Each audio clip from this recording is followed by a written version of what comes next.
Okay, so let me see. I may be able to fix that real quick.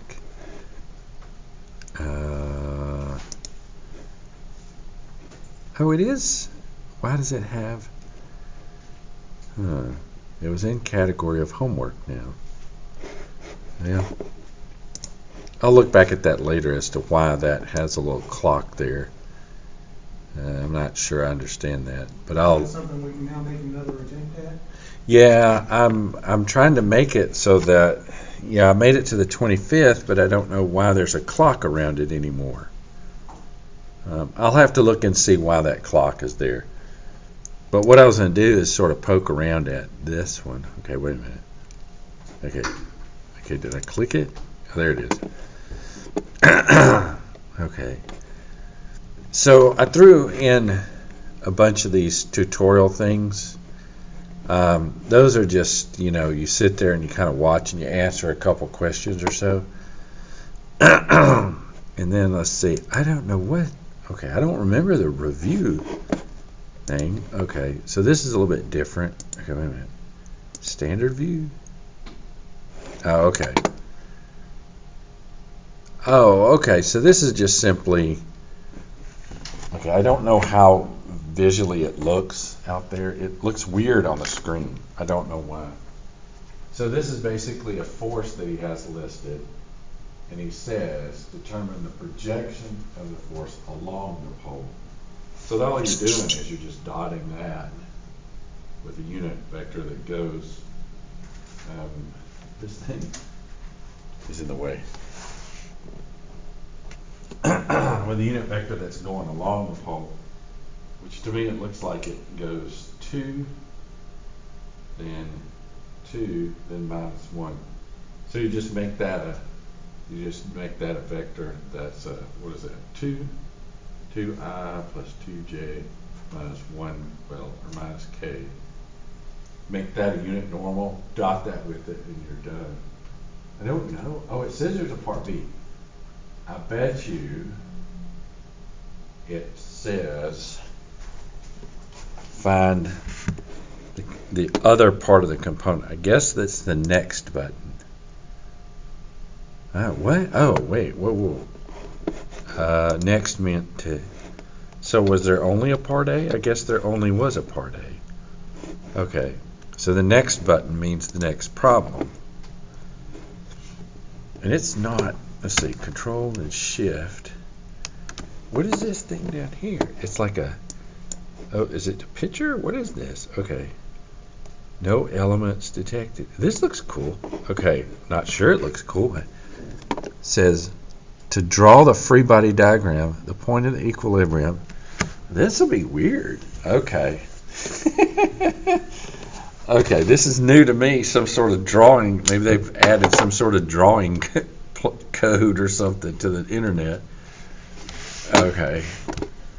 So you got, I guess B is that pulley. It says a portion of the cable says pulley is attached to the ceiling. So what are you supposed to do? Are you supposed to add an element? Let's add an element. Oh. A force exerted. Okay. Now, press space to get a set of hot spots. Oh, I press space, and now, okay, it's T and D. Okay, so angle. I don't see the angle or anything. What that is. Length and angle. Unlabeled vector. Let's just unlabel a vector. But how do you put the length in? You put an angle. Okay, it says press tab to move to the next attribute. Oh. But I moved to the, okay, so I'm just moving between those two. Oh God, I should take this one off. Oh, and then you've got, what the heck? What if I submitted that? Incorrect. The free body diagram must account for all the force. This is true.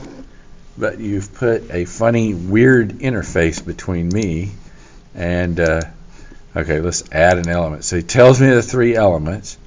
Okay, here's BC. Let's just say BC. Okay, Now what do I do? Ooh, oh, there you go. Okay. But now that's supposed to go out here. Okay. I don't know what angle that is. I mean, there you go. So this could supply many of hours of entertainment. Okay, so then let's add another one. Okay, so I guess you just that is not TA. It goes straight down. And technically it goes off there. And then let's see what happens by the rod BD. Okay. Okay. How about that? That looks good to me. Now what happens? Attempt rate. 8 attempt rate. Your flight has no information. And that's right. I don't know what he's doing. So just poke around and see what you get out of that one and forget it. I can actually go and push a button that gives you credit, but the only thing I'm thinking is maybe he wants them all here, but that's not really, I mean, I guess you could have put them all there, but I don't know. Plus, let's see, that would kind of be more along that line. Let's try that. Oh, that's correct. Technically, they're actually on the sides, but it's okay. It's all right. It's fine by me. So there you go. So this is part juvenile and part useful.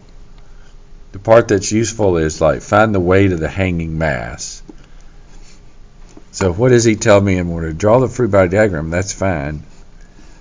And the weight of the hanging mass. But he's got to give me, okay, the spring constant and is being stretched that far. The tension in the rod BD is that. Recall that the pulley is massless. Okay, so that's just, now that you did the free body diagram, the TC comes from the tension in the cable C, and actually C, this value and this value are the same. So I wonder what would happen if I did something silly like this. Oh, I can't go back and mess with my answers after I answered it. Anyway, the TA and the TC are supposed to be the same in magnitude. And the spring constant is this, so you multiply that. You have to be careful of the units because you got kilonewtons per meter, and it's stretched 11 centimeters, so you got to get the units straight. And then he tells you the tension in the rod is that, and then he expresses, okay, so recall, find the weight of the hanging mass when the spring is, oh, that's silly. Where would that be? It's not moving, so the tension coming down, okay, the weight of the hanging mass when the spring, so the spring mass would be what? What is it related to this and this? Aren't they the same? Because the tension is the same on either side of that pulley. He says the pulley is massless, but it's probably got, that probably means it's,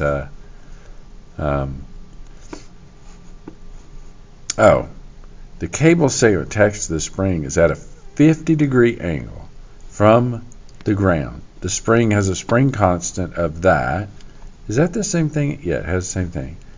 The pulley is attached to the ceiling by rod BD, and it forms a 70-degree angle with the ceiling. The hanging mass causes a tension of 3690.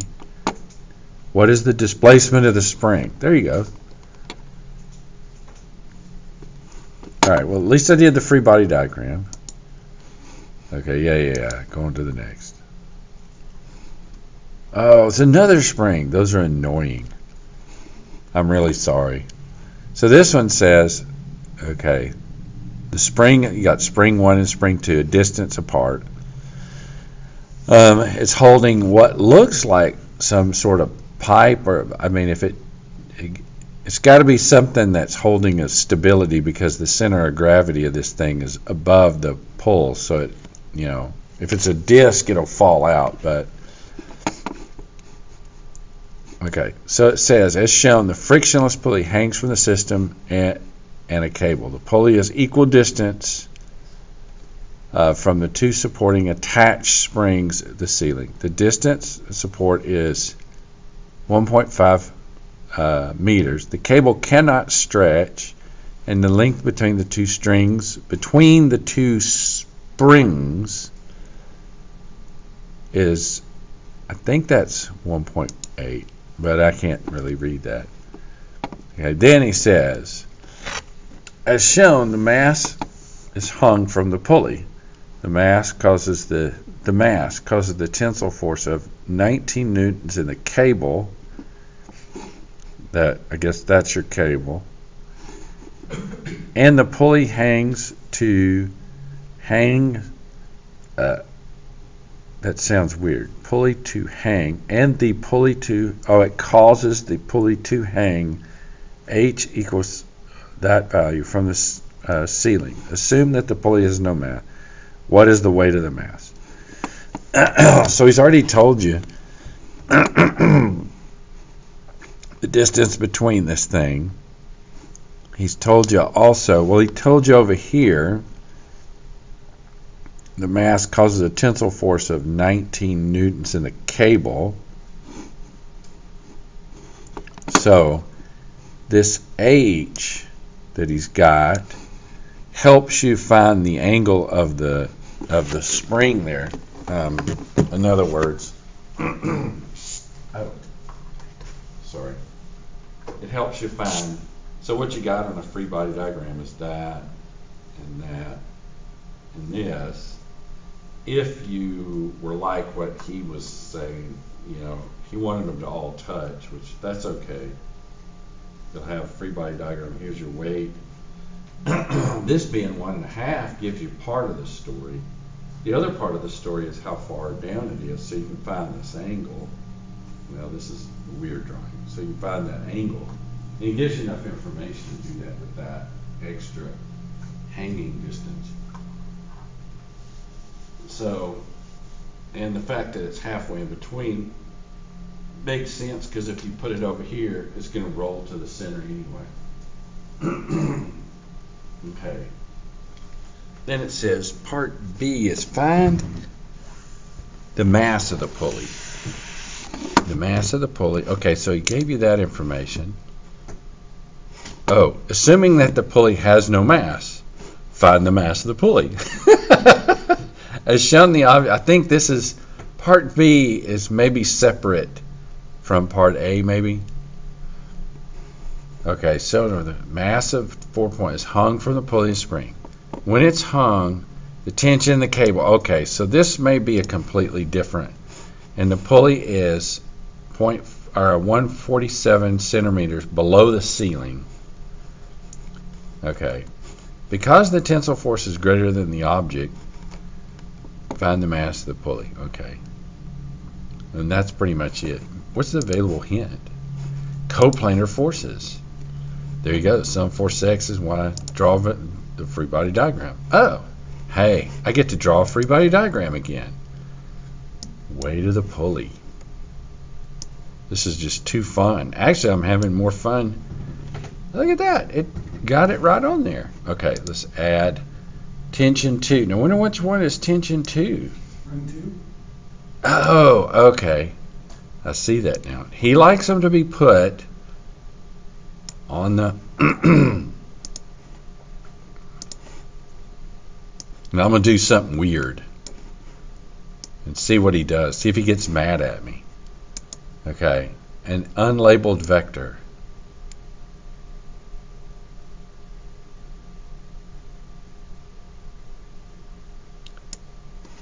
Now wait a minute. So if you got this, so he's adding a mass to it. Okay, so let's see what happens. Submit.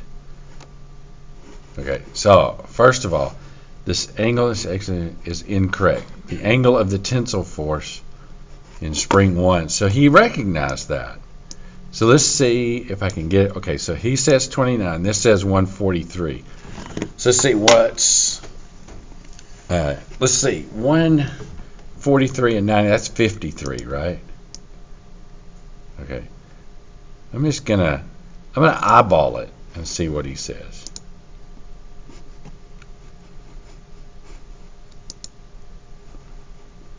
The angle and tensile force is incorrect. Wait, what happened? No credit lost. Try again. Oh. Okay, so what I'll do is I'll even make it easier for myself. Let's see. 90 and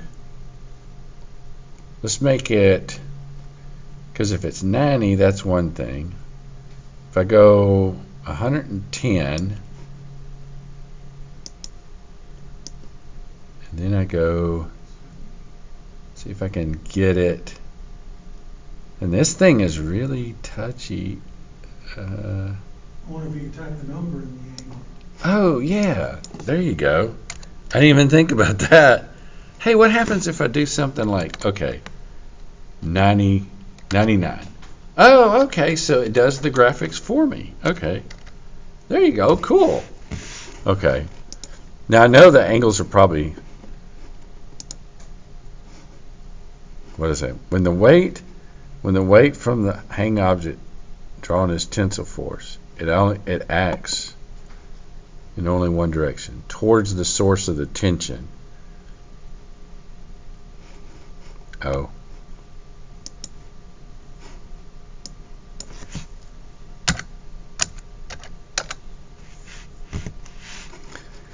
The other thing is, I think he wants them all touching there. He didn't tell me what happened there. You have already submitted this answer. Enter a new answer. Oh, wow. Okay. This is too much of a waste of time. I know that's wrong. Let's see what he tells me.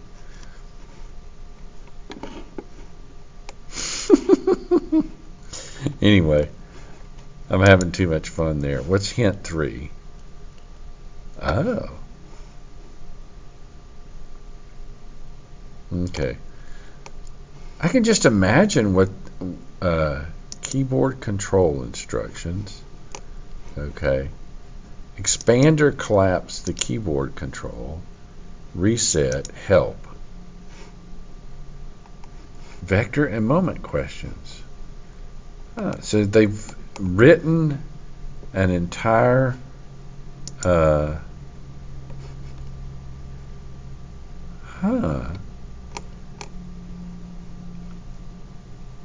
Well, look at this. Parallel. It's in circuits too. Okay, stress strain curves, more circle. You've got more circle in here. Wow. Okay. All right, let me get back to it. I don't even know where I was. I was at this one, right? Because that had hints. Oh, I put that one back in there. Did you guys see this one before? Does that look familiar? Okay, so let's do... It says the position of a point A on the flagpole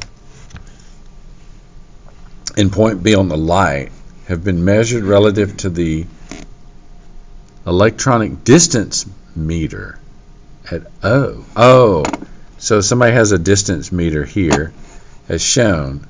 The distance OB is 138 feet.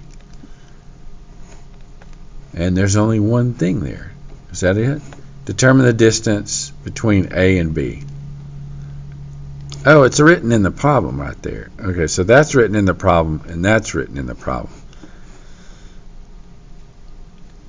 So that's just a that's just determining the distances on it. So he says this is 100 and I think 33 feet. I think the reason he does this is so that everybody has a different.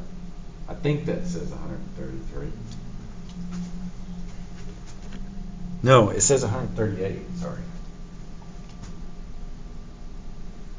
So, if you want to know the distance between those two, this is kind of a tricky because you draw a vector to here.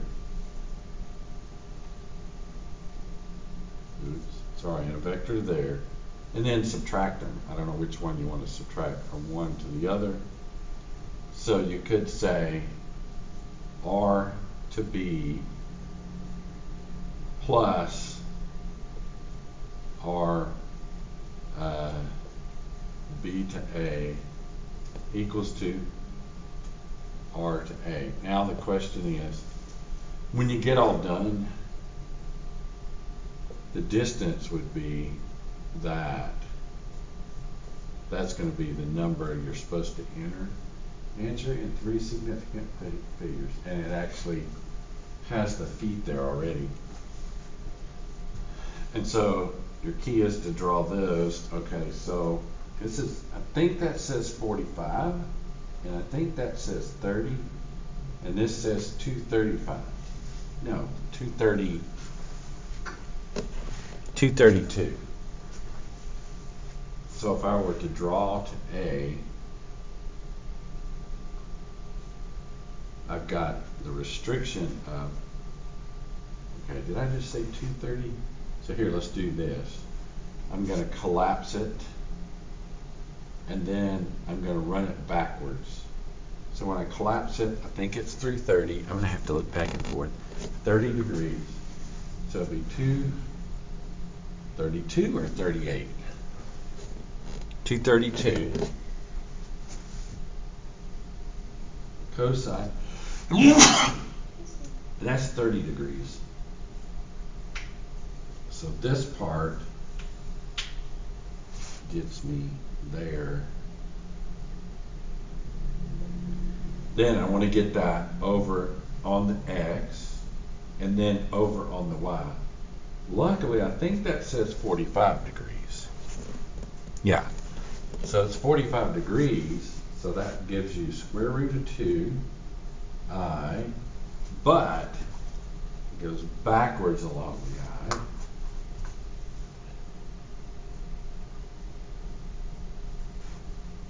And it goes up and along 232 cosine of 30. I'll box that again, because that's this one. And it goes over square root of 2, and that's J. But then you got some that goes up here. So if I took this line and picked it up to here, it would touch somewhere along in there. That's the component that goes up, or this is the component that goes up here. And so that would be 232 sine of 30, and that'd be going up. So that's how you get each one of these. You get that vector, you get this vector, and I think it says 138, although it's hard to tell right there. 138, same thing, 50, and I think that's 20. So you can work and get your component in the X, component in the Y, and the component in the Z. And then what you do is you just subtract them. Minus RB.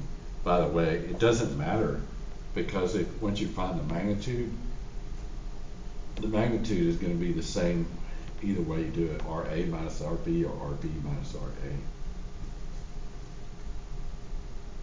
And so you do that same thing for RB.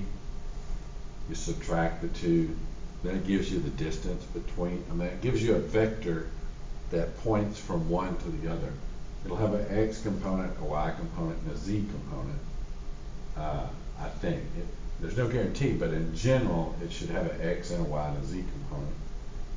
Then you take the square root of the squares, and then add them together. Take square them, sum up the distance. In other words, RA minus RB, the X component squared, RA minus RB, the y component squared, RA minus RB, the z component and then squared, and take the square root, and that'll give you that number. So it's I thought I gave this problem before. Maybe that was last semester. I don't remember. It sure looks familiar. I don't know why. You hadn't seen this one before? Or maybe it's just me. Maybe I just dreamed it.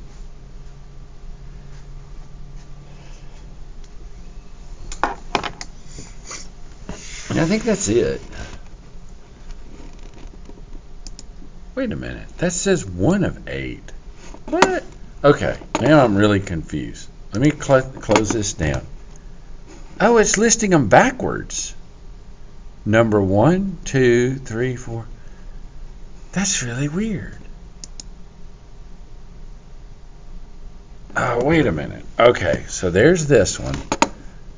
What is happening here? Okay, so that was the problem we were just looking at, right? Yeah, that's the problem we were just looking at. What is this problem? Oh, there's that problem. Okay, so I don't know. It's very confusing. So, okay, here you got no words here except n is equal to 2.5. Okay, now I got to figure out what n is equal to 2.5 meters stands for. Oh, there it is. It's right there. And then it says determine the magnitude of the force 60 acting along a line AO. Okay, so I don't know what happened. Why these are numbers. I don't know what sequence you're going to get them in, because they're listed one way and then they're listed another way.